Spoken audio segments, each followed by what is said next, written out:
Oh, yeah. Five-star. LSU.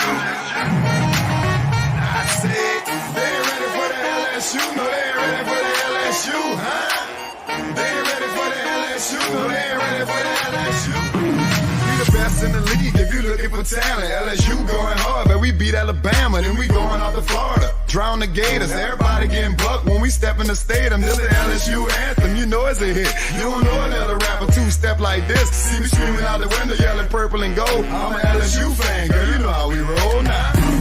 Back and back it on up, hey. Back and back it on up, hey. Back and back it on up, hey.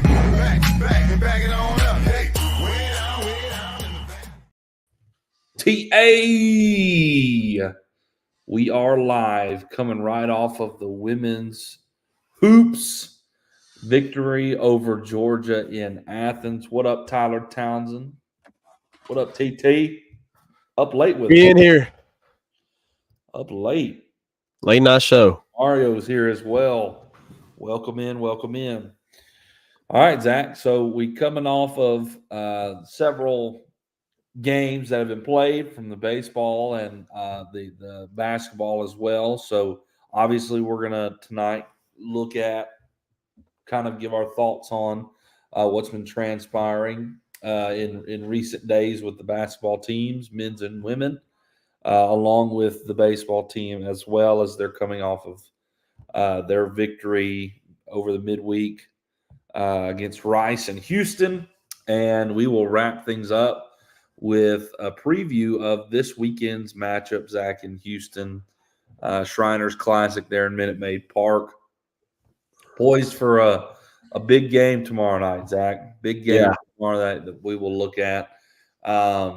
And something that has been released recently that's going to be pretty big for tomorrow night's game. The starting pitcher has been named, and we'll talk about that when we get to the preview, which is going to be against Texas, which will be the biggest matchup probably of the weekend. So really going to be, one of these first early challenges for this young baseball team. For sure. Season. And it's going to be a real Friday night feel, Zach, in Minute Maid Park. You would expect 15 to 20,000 fans that both teams will be well represented. It's gonna be a fun one. So we'll give our thoughts and preview on that as well. But before we get into that, Zach, let's recap a little bit of recent the baseball team and their recent victories. Zach, obviously, they're coming off the 4-weekend series and this midweek game against Rice. It felt good to kind of cap the weekend off with a victory over Stony Brook. I mean, boy, did it stink to lose to Stony Brook the first matchup with them. Because it's just like, man, this team is a monkey on our back that we can't get rid of. Never schedule them again, it feels like. You don't ever want to schedule them again. But anyways, they played a great game, the game that they beat us, and our bats just could not get going, and they got the job done. But the Tigers come back on Sunday and put up 18 runs in a big day. Now Stony Brook did score 10 runs, but there was really, if you watch the game, it wasn't much of a concern. There was one bad inning, and that was really it. Outside of the one bad inning where Stony Brook scored 6 runs, it was quite a dominant performance for the Tigers, as was last night, Zach. Last night, another dominant victory over Rice in Houston. Zach, and I guess we just need to talk about this, Zach. But, man, Cade Anderson looked really good again. He did. Really good. 5 innings pitched, 7 strikeouts in his 5 innings, only 3 hits and 3 runs, and none of those I believe were earned runs.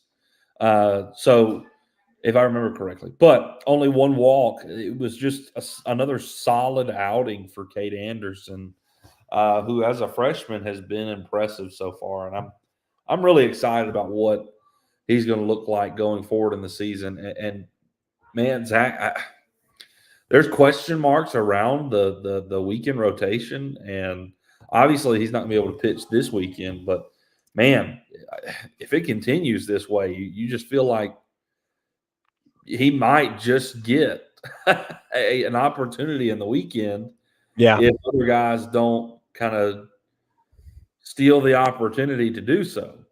But Cade, 5 innings, 7 strikeouts, 3 hits, 3 runs. It was another solid outing, especially when your offense was dominating the way it was. So Zach, kind of what are your thoughts right now with pitching and the Tigers and where they are after these last few games? Yeah, obviously you already mentioned it there. The loss to Stony Brook, that sucked. Bats couldn't just couldn't get going. They only had, I think, 6 hits total on that Friday night.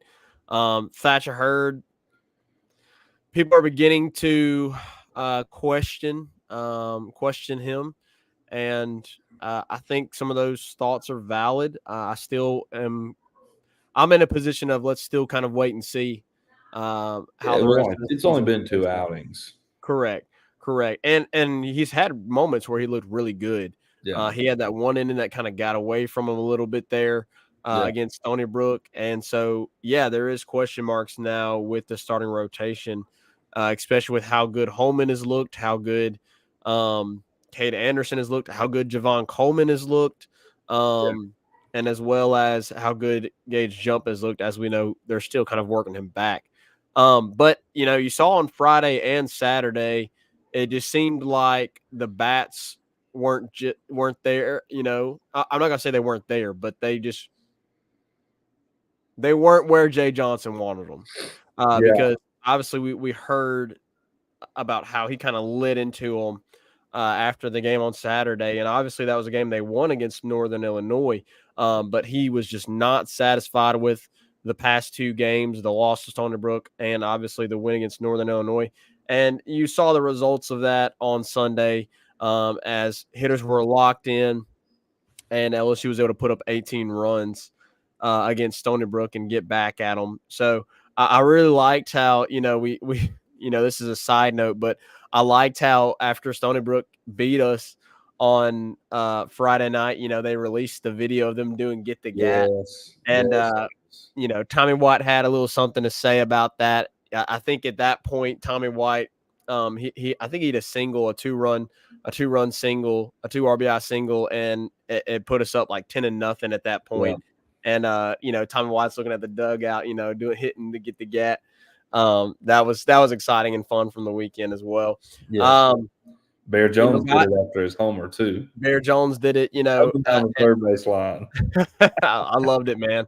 And so yeah, it was really cool to be able to get to see them get their swag back a little bit. And I think you need that. You need that with your team. They took a lump against Stony Brook, and it kind of lit a fire for them against them on Sunday, and they were phenomenal. The pitching, Sunday, not great. Obviously, you gave up as many runs as you did. 10 runs, you never want to see your pitching staff give up 10 runs, especially to Stony Brook. And look, like I said, yes, you lost to Stony Brook, but Stony Brook, again, they're not the caliber of Stony Brook that we were used to from back in 2012, right? Yeah. So to see the pitching staff give up 10 runs, not great. Javon Coleman, I always say Javon. I say both of them, so whatever it is, forgive me.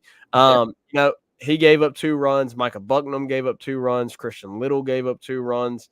That was your bad inning with Bucknam and Little, and then I can't remember who. It may have been Uyo who came in. Neither one of them recorded an out. Right. Bucknam and Christian Little. Fidel Ulloa, he gave up a run, but he did come in. Yeah, he came in with like a bases loaded. Yeah, he had 2 strikeouts. He ended up going 2 innings and looked good. I mean, I think he only threw 21 pitches. 16 of those were strikes. So he looked really good, even though he gave up a run. But yeah, really kind of right there with Bucknam and Little both struggling. That's where you took your lumps. But I mean, there was 3 unearned runs as far as the pitching staff goes. So part of that was on the defense as well. I mean, but regardless, LSU was able to get back at Stony Brook on Sunday, which was really good to see. Against Rice, I mean, yeah, my biggest takeaway was 2 things. Obviously, Cade Anderson, he looked really good. I know they had that one inning where they had the 3 runs, but we forget that inning. He would have got out of it with only giving up 1 run, but because the wind was terrible, you saw it happen with Stony Brook too. Bear Jones hit a pop, basically a fly out, and because the wind was so bad, they dropped one that scored 2 runs for LSU. Same situation happened for Stony Brook. A fly ball out, which would have been a normal routine fly ball out. Wind causes some trouble. Tommy and Mac have some issues with communication because of the wind and all those things. And anyways, they give up 2 runs there, and it goes down as earned runs because, the ball landed, and because of the wind and everything, it goes as a single, for the hitter, and so it goes against the pitcher. But I thought Cade Anderson looked phenomenal. The other thing I wanted to mention, Reagan, is that Brady Neal has looked really good. I mean, he looked really good this weekend. He had 2 home runs against Rice. He is making a statement early on this season. And they were homers. Yeah, they were no doubters. So, anyways, man, dude, it's really exciting to see him come along, especially, considering, he started strong last year, and then he had to deal with the injury last year, and so we weren't able to see him at his full potential, and now it feels like we're seeing that. I think he had 3 home runs last year, and I think now he's at 4 or maybe 3 right now, are already early on in the season. So, yeah, really good things to take from the weekend outside of the Stony Brook loss, where the bats just didn't get going. I mean, that's going to happen. That happens every single year in baseball. You lose a game that you're not really happy about. I mean, we look back to last year, and when LSU won the national championship, wasn't there 2 midweek games in a row they lost? I think they lost back-to-back midweek games. They have. If I remember correctly. I may be wrong on that, so the chat can correct me if I am. But yeah, overall good weekend. I'm really excited about this upcoming weekend, which we'll discuss here in a little bit. But obviously big changes to the weekend rotation. But I think LSU is in a really good spot early on in this season. Yeah, and Zach, last night, again, Stephen Milam, man, just continues to be, man, so stinking impressive on both sides of the plate. I mean, he's a switch hitter, and he got you 2 hits again last night, drove in 2 runs, made awesome defensive plays. I mean, I believe it was the Sunday game against Stony Brook where he just got up and snagged a line drive. Yeah, that was insane. And then he's shown his range. I mean, deep in the second base hole, out almost in the outfield, essentially, goes out, gets a ball, makes the throw, and then also that was kind of to his right side. Then he ranged to his left, laid out, stopped the ball, got up, made a throw. I mean, just the dude is going to be an absolute, star at LSU. He's already beginning to be. It's going to get to a point for me that you're going to be like, Milam has to be in our lineup.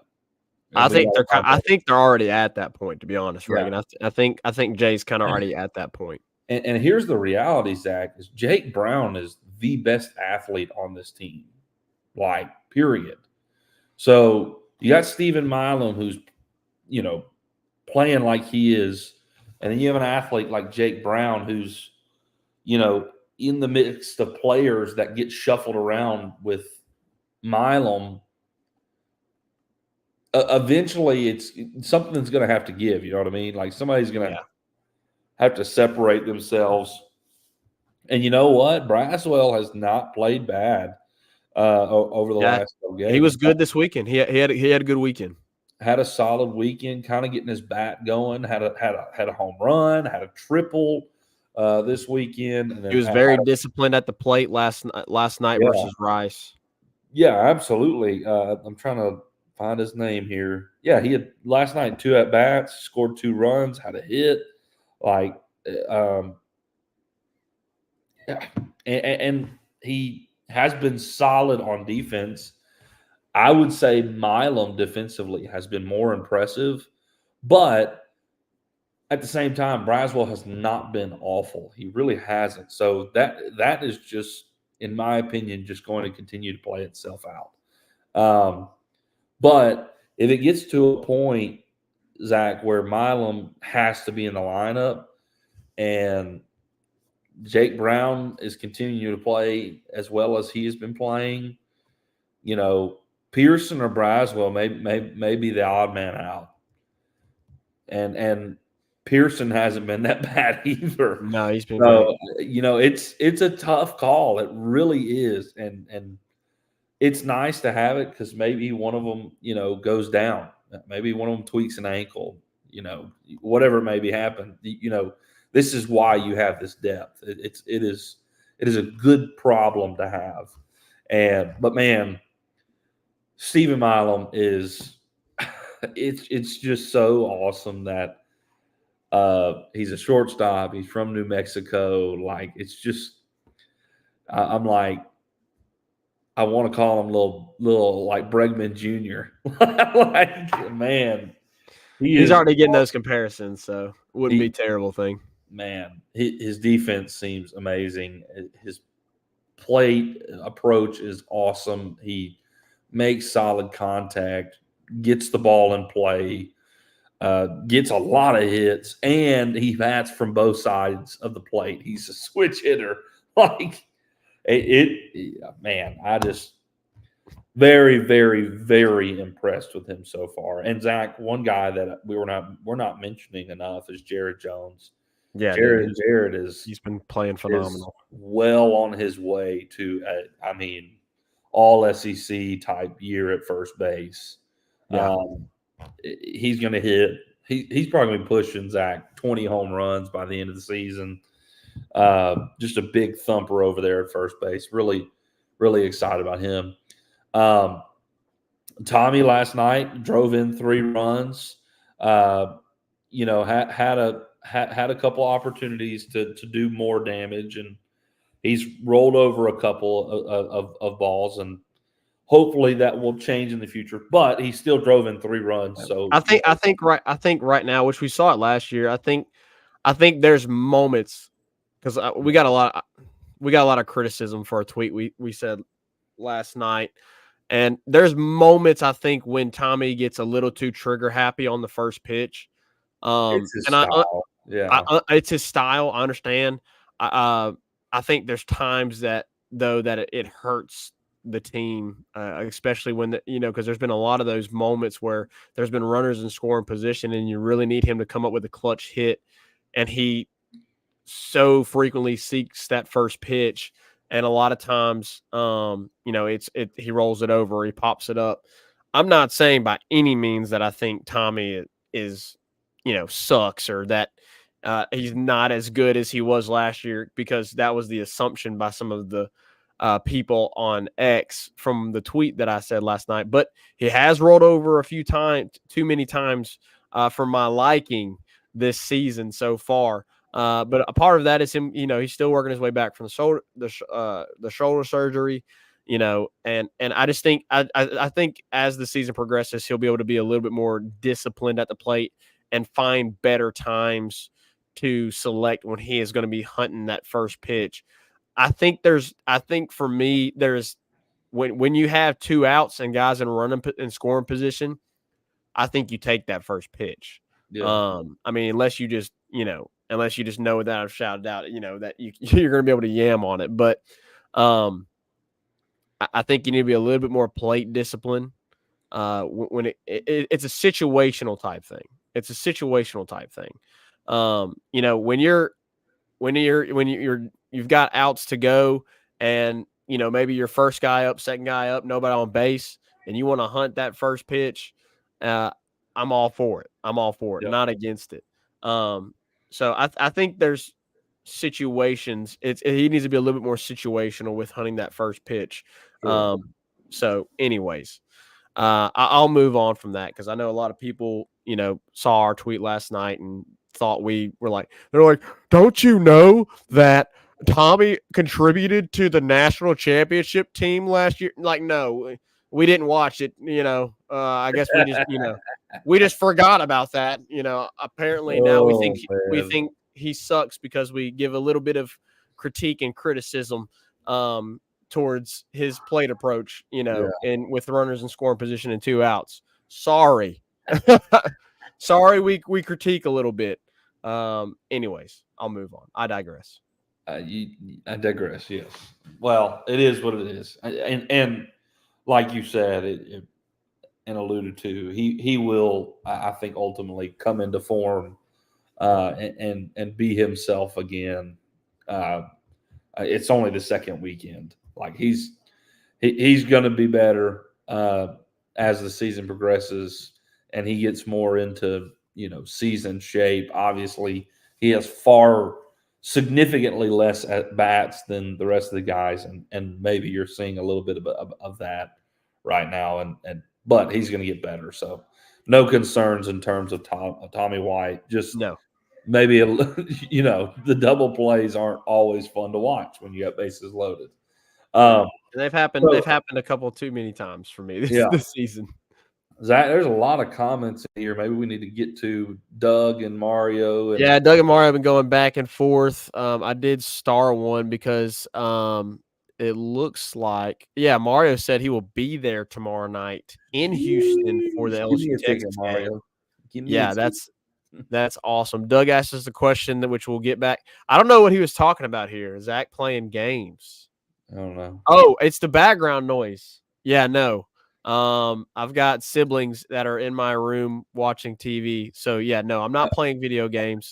I've got siblings in the room with me watching TV in the background. So that's probably what you're hearing. All good though. Let's see. What else we got here? Tomorrow? Who's catching tomorrow? Yeah, they want to know who's catching tomorrow. That's a good question. I think Brady Neal will probably get to start. Yeah. Doug mentioned Milazzo's defense really isn't needed with Holman. I think it'd be Neal. I agree with Doug there. So, anyways, but yeah, some good back and forth. I'm assuming Doug is talking about us here. I'm assuming Doug.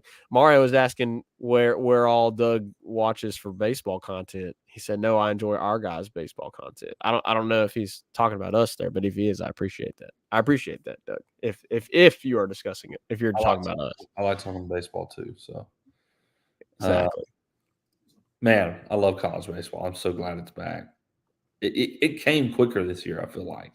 Oh yeah, it definitely flew by. The time definitely flew by, and especially after a national championship, like you're kind of like, all right, well, we're gonna have to wait till next year. And it felt like the new baseball season just came up just like that. Man.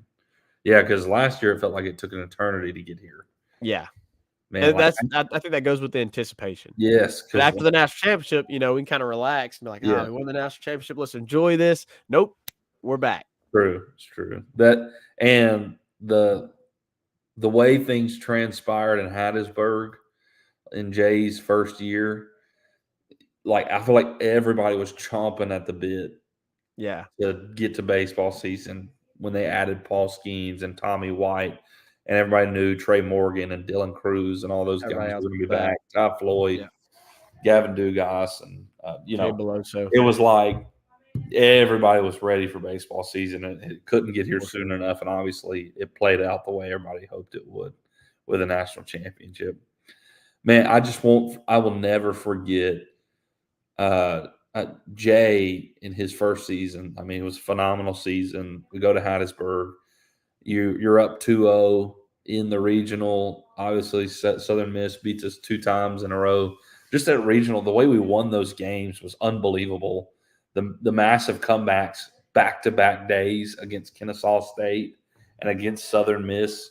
Yeah. And then just the pitching got gassed, and Southern Miss beat us in those back-to-back games. And Jay was just like, you could tell in the post-game interview, it was like, we're so close. We're like right here. And he was very point blank. He was like, we just didn't have the pitching. Yeah. He went out and he got it in Paul Skeens and, a couple other freshmen that came in. And then, what happened. And it was amazing. It was absolutely amazing. Just the anticipation of that was awesome. So, anyways, definitely came a lot quicker this year. Probably relaxed because of the championship. All right, Zach. Hoops. Obviously, tonight the women's are coming off a victory over Georgia, but the men are also coming off a victory against Georgia. A nail biter that probably shouldn't have been a nail biter, but either way, you won the game, and LSU absolutely had to win the game. Now, also, they lost earlier. They've lost since our last show as well, which stinks because in our last show we were coming off of Kentucky 2 back-to-back wins. Yeah. Top 20, almost top 15 wins against South Carolina and Kentucky. And look, I'll be honest, it stunk to go back-to-back like that. And you're thinking, man, if you can win these 5 games, you could put yourself potentially in a position to sneak into the tournament. Now, with the loss to State, it's probably about wrapped up. You're not going to have a chance really to get in. But emotionally, it seemed like they were drained and a little gassed. Also, though, when Ward went out, I mean, the game changed dramatically against State. Mm-hmm. It was a good game and it was a close game, but then Ward tweaked his ankle or something and was out the whole second half.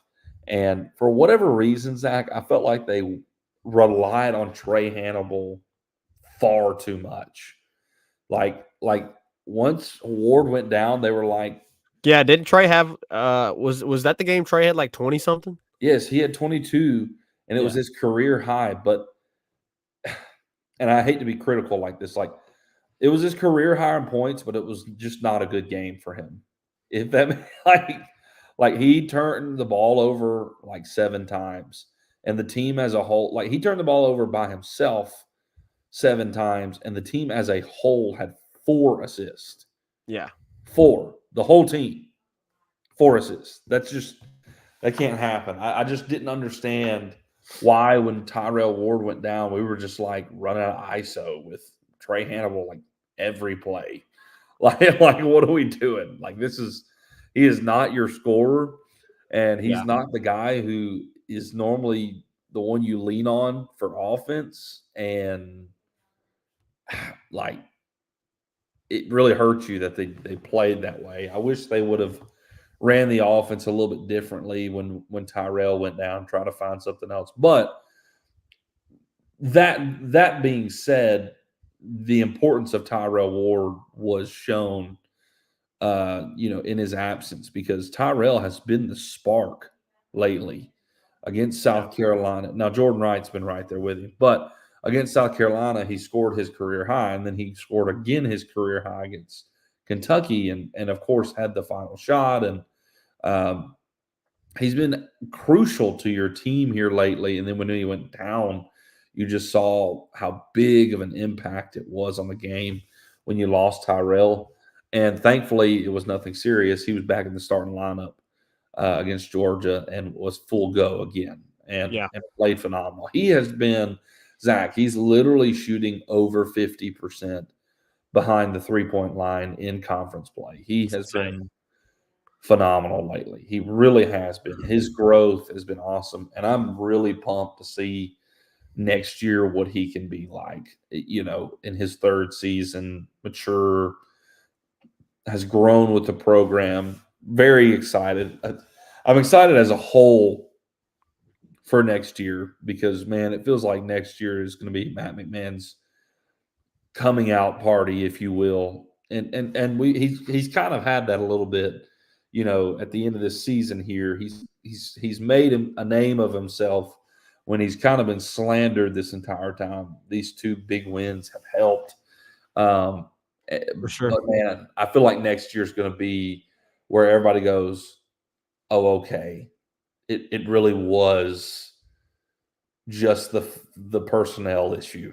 It was never his coaching, because the dude can coach ball. I mean, the Kentucky game, dude coached his butt off. You I did. mean, he absolutely killed it. Um, but I'm very excited about next year. But Tyrell Ward has taken such a step this year. He has helped our team win those games, Yeah, for sure. and he's crucial to our team.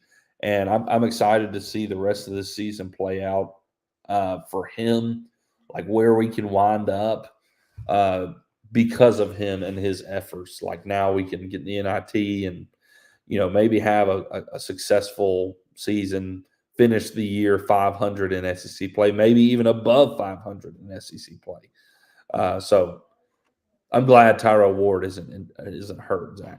Talk a little bit about the Georgia game with the men's and then the women's as well. Yeah, I mean, with the Georgia game with LSU, I got to really kind of see most of the second half um, for that game.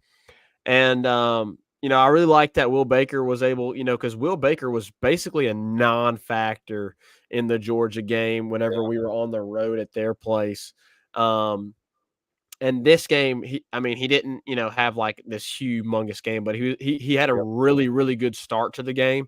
Didn't have a great second half, but for him to have 10 early points in the first half, Yep. that really helped LSU get going. And so it was good to see him kind of, get LSU going. Uh, Yeah. Unfortunately, he didn't have a massive second half. I think only had 2 points in the second half.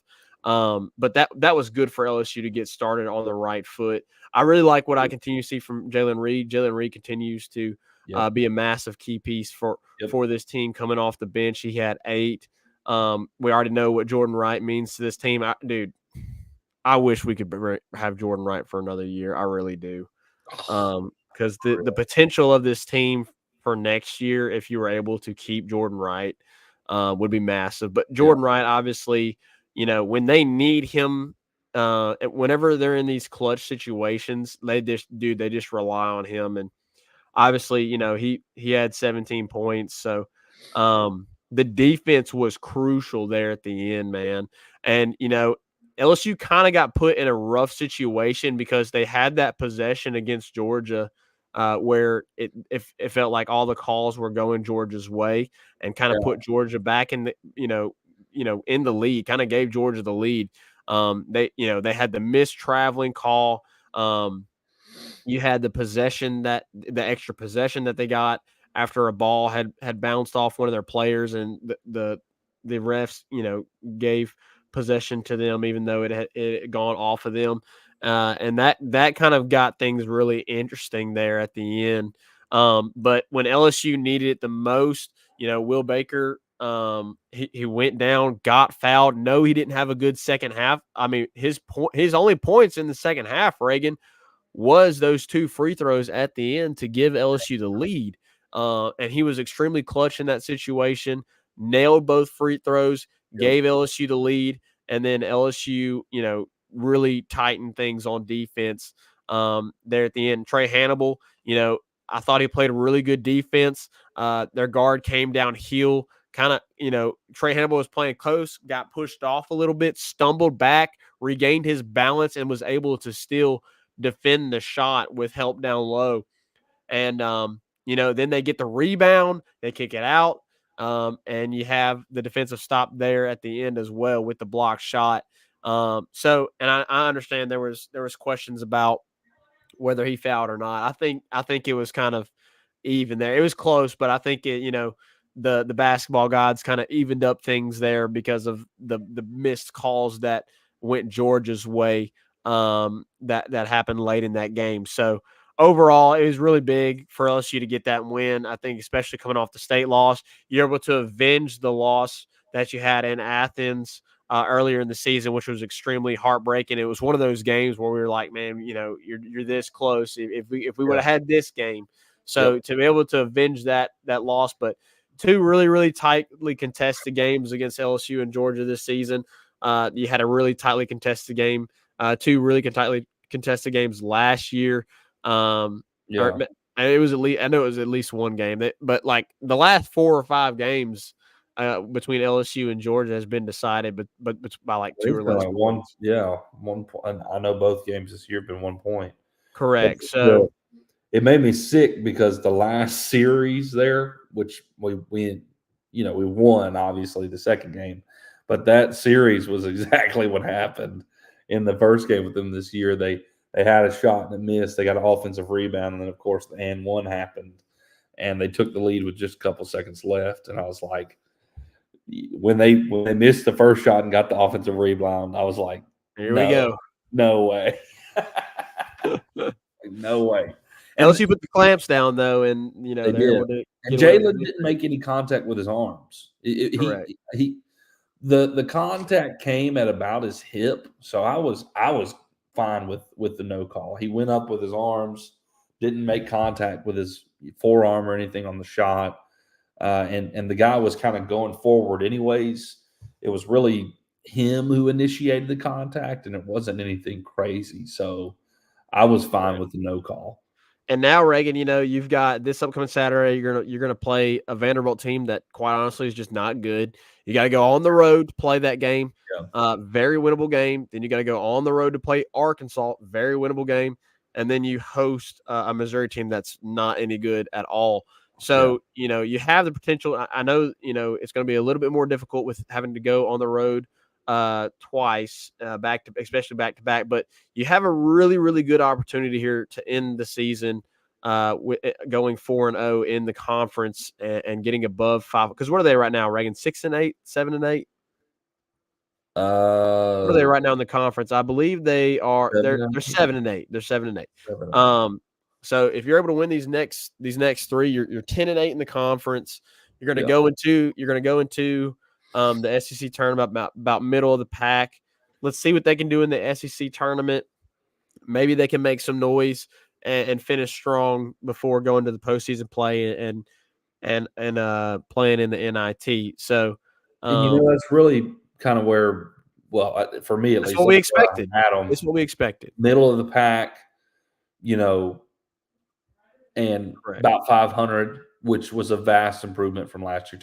And Zach, what's crazy? We picked them to be about middle of the pack, 500 at the beginning of the season. Coaches poll, SEC coaches poll at the beginning of the year had them at 13th. Yep. So it's massive improvements. Correct. And overachieving for sure. You could see the potential last year with what Matt McMahon was doing, not with the team, but what with Matt McMahon was doing, and they all. I mean, the basketball team last year, they got beat a lot, and they got beat by, they got destroyed a lot, but there was always still that competitive nature there with that team. Yep.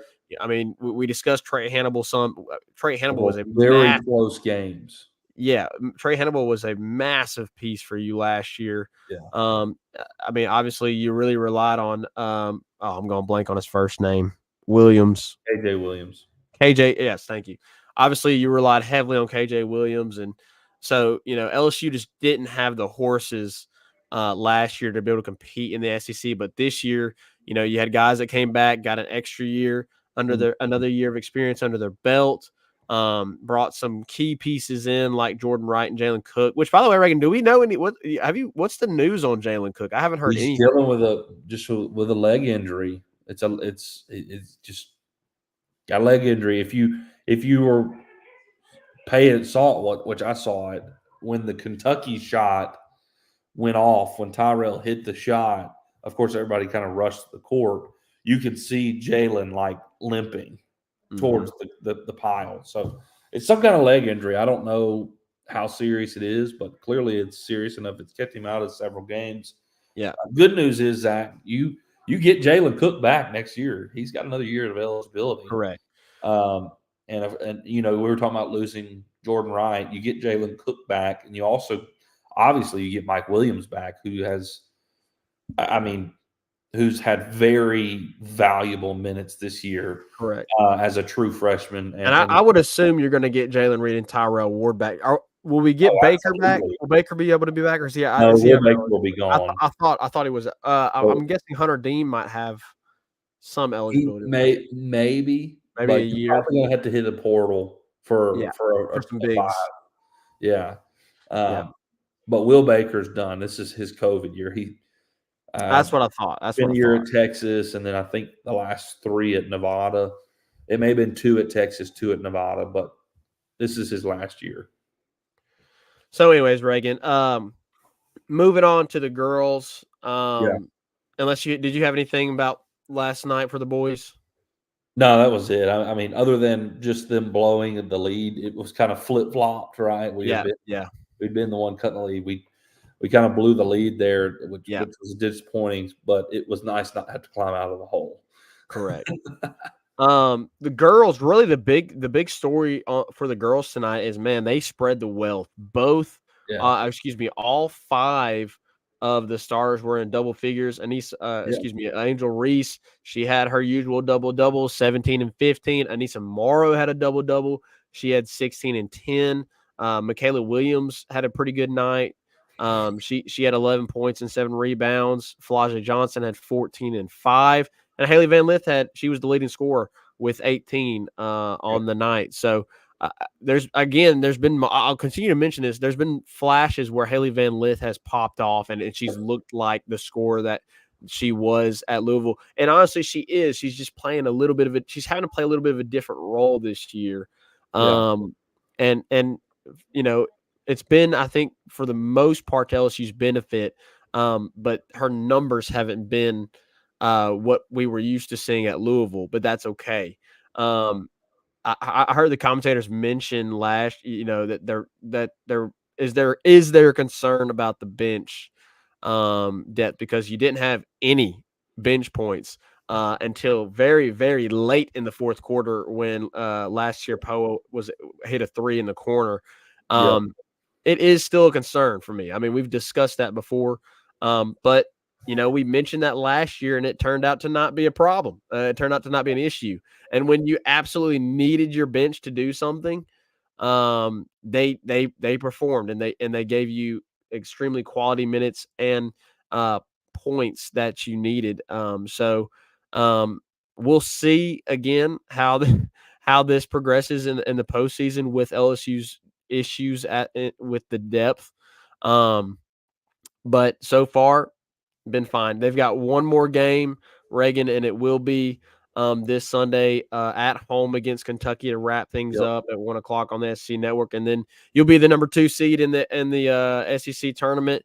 You'll hopefully get a shot at South Carolina again. I sure hope so. We'll see. I would love to see LSU get another shot at South Carolina. We didn't get that opportunity last year.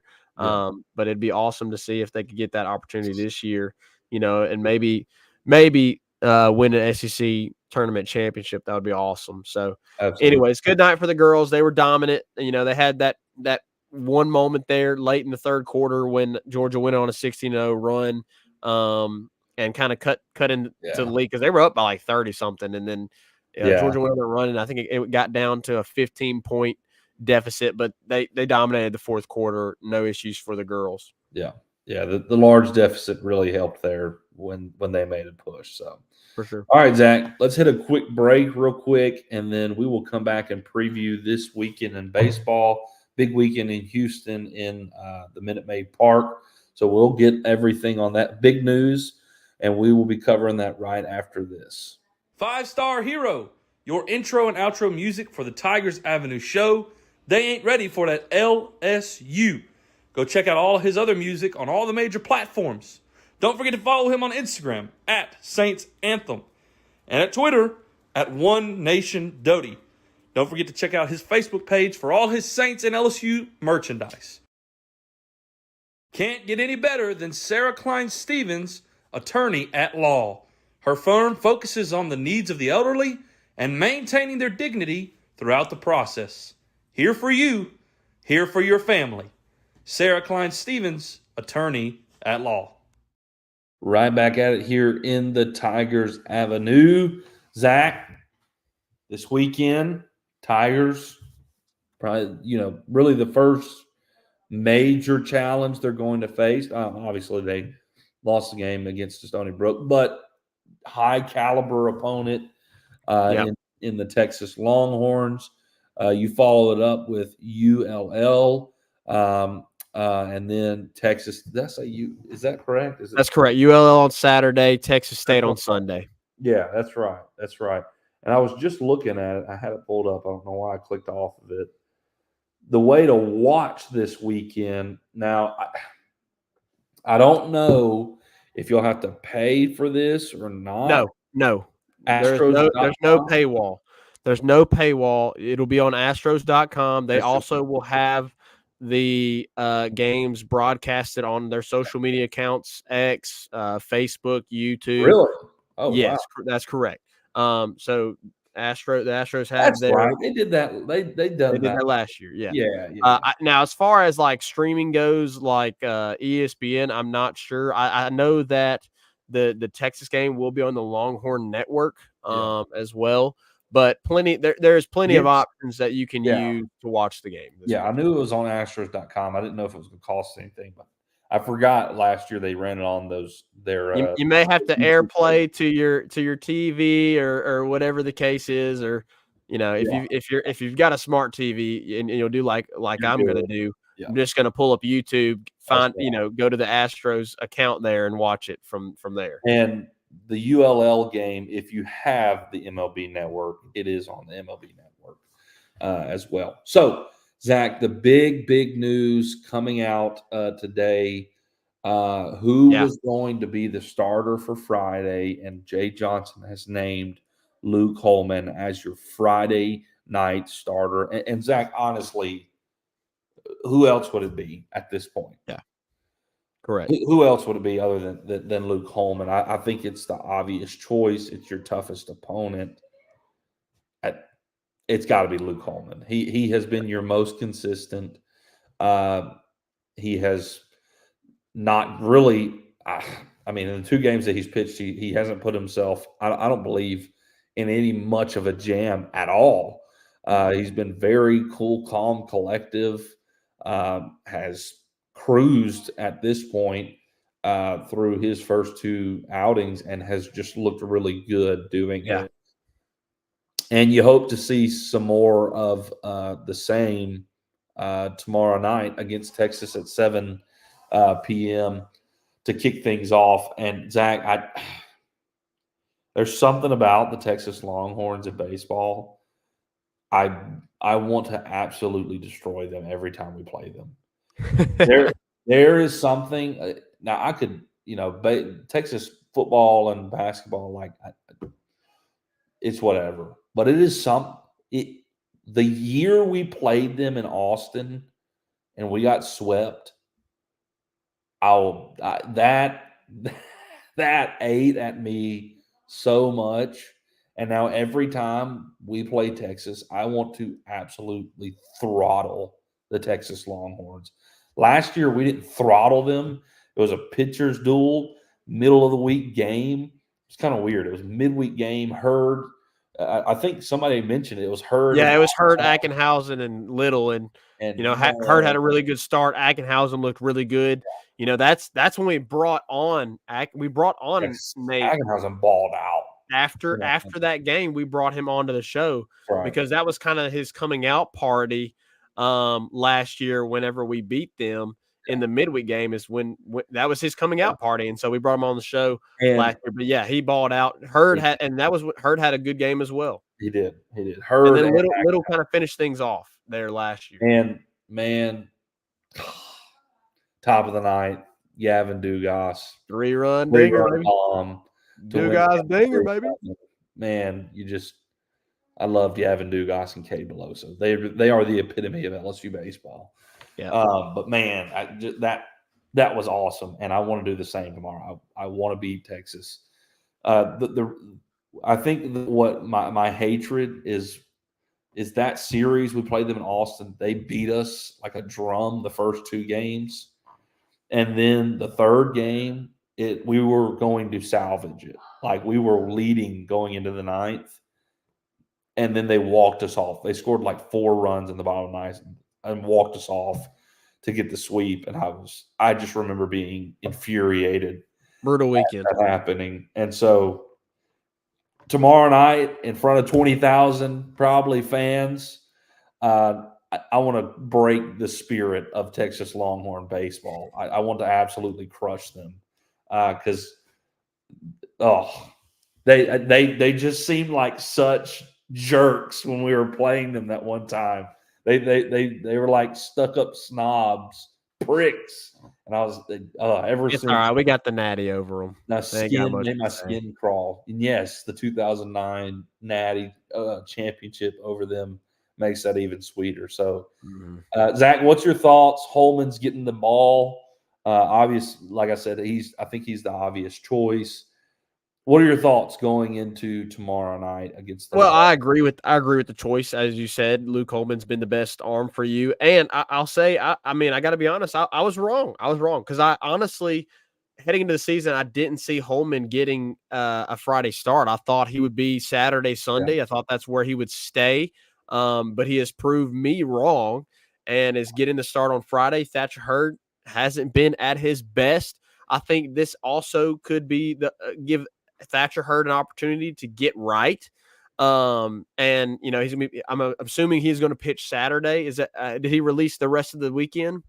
No, I didn't think. But I would assume Hurd's going. I would assume Hurd will get the start Saturday. Maybe that lights a fire under him, and we'll see what he can do on Saturday. But yeah, obviously, and I think here's another thing to mention, Reagan, is you have the potential here with this game.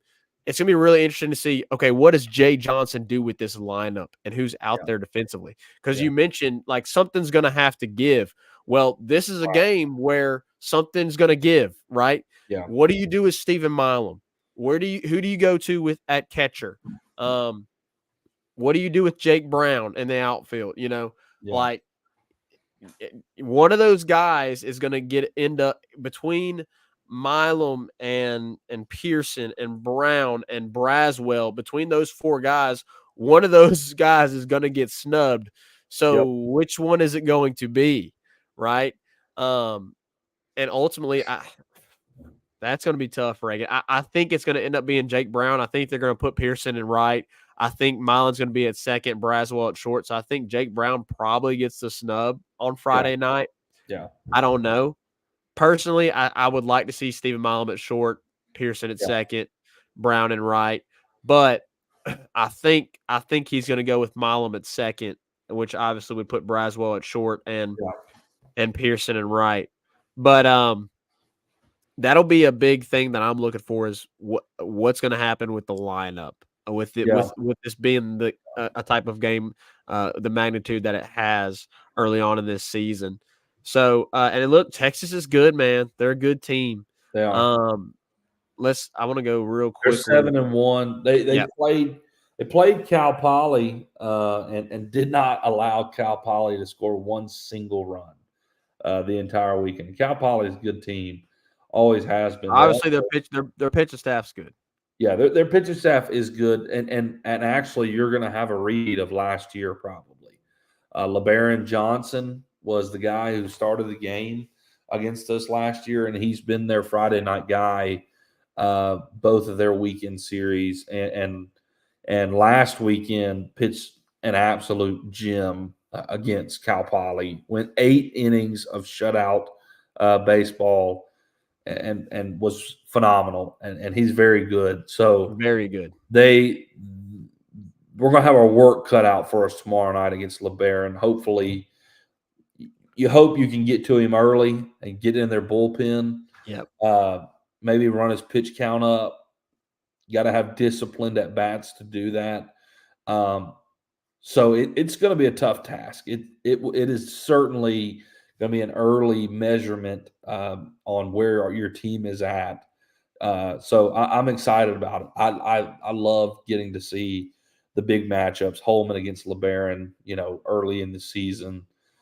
Yeah. It gives you a good look on really where your team stands. So you're going to face one of the better Friday night guys in all of college baseball in LeBaron. So it ought to be a really good battle. I expect it to be a low scoring game. Yeah. I expect, I expect something like 5-3 or like Right.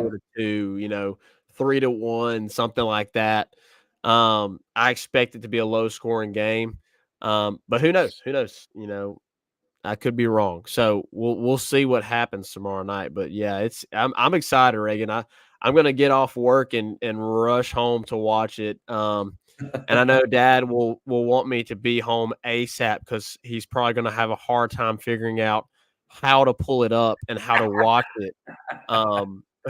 All things considered, he's in here with us tonight. He said, "Ooh, Texas tomorrow, big game, but of course we will win 21-3." If LSU wins 21-3 tomorrow night, yeah, dude, I'm gonna be absolutely that'd be thrilled.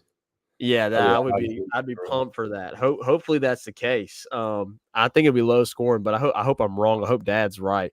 But yeah, I'm gonna have to rush home because I know Dad is gonna be asking me how to get the game on, and I know he's not gonna figure it out the usual way that we turn it on. So, Dad, if you're listening, if you're watching, you're gonna have to go to the Astros YouTube channel to watch the game. I'm not sure if we have access to Longhorn Network Oh man. from No, we ESPN. don't. I might have access to it with my ESPN Plus account. Maybe. I don't know, to be honest with you. So maybe we have access to it I on don't the think we have. ESPN app, but I don't think we do because I had ESPN Plus last year and we were streaming that mug on Cagenomics. yeah. Oh, yeah. There's also Cagenomics. You're going to have a hard time finding the game because it's going to you're going to go to him and you're going to think he is streaming some sort of Call of Duty game, but really it's the LSU Texas game. That's So right. That's right. Shout out whether it's the Astros baseball channel or whether it's Cagenomics, which shout out to Cagenomics because dude was able to get us a lot of games last year that we typically would not have gotten. So shout out to him. I'm pretty sure I watched all of the Houston Classic through Cagenomics and definitely some other games through Cagenomics. So shout out to him for that last year. Haven't had to use him this year, but either way, most likely we're gonna have to be streaming the game on a YouTube channel, which Dad may have a little bit more issues finding. So yeah, I'm gonna get off and rush home to be able to watch it. Because I definitely want to watch as much of the game as possible. But I get off at 7, so I'll probably miss about the first 30. I'll probably miss the first inning. Right. Well, look, Zach, Texas obviously isn't the only team we're playing though this weekend. You got the Raging Cajuns who are never just a breeze. So you'll have to play them as well and Texas State. Now, obviously, they're not going to be the caliber opponent that Texas is, but you are going to have to play the both of them, and I think we'll win those games. But they certainly could pose a threat. Zach, what I'm a little disappointed in is I know I can understand why we're not playing Vanderbilt because Vanderbilt's going to be here this weekend, but Houston is also going to be here this weekend.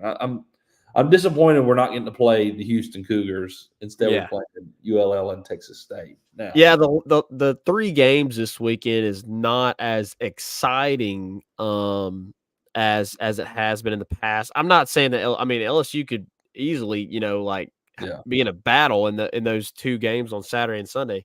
I mean, it's Yeah, baseball. It absolutely. happens. We lost to a really crappy Stony Brook team this past weekend, but LSU could. I mean, I'm not saying that it won't be a battle, but as far as the caliber of opponent, the hype around the baseball game, after Friday, it's not going to be as exciting of a caliber of opponent on Saturday and Sunday, but hopefully LSU can go out and take care of business all three games. Right. Because I remember, so we played in this 2 years ago, and I think 2 years ago, I remember the Oklahoma game because Jordan Thompson had the walk-off home run. You played I remember Baylor. played Baylor and Texas. Yeah, you played Oklahoma, Baylor, and Texas. Like that's insane. Yeah. Anyways, but it's going to be a good weekend regardless. It's going to be great crowds at all three games.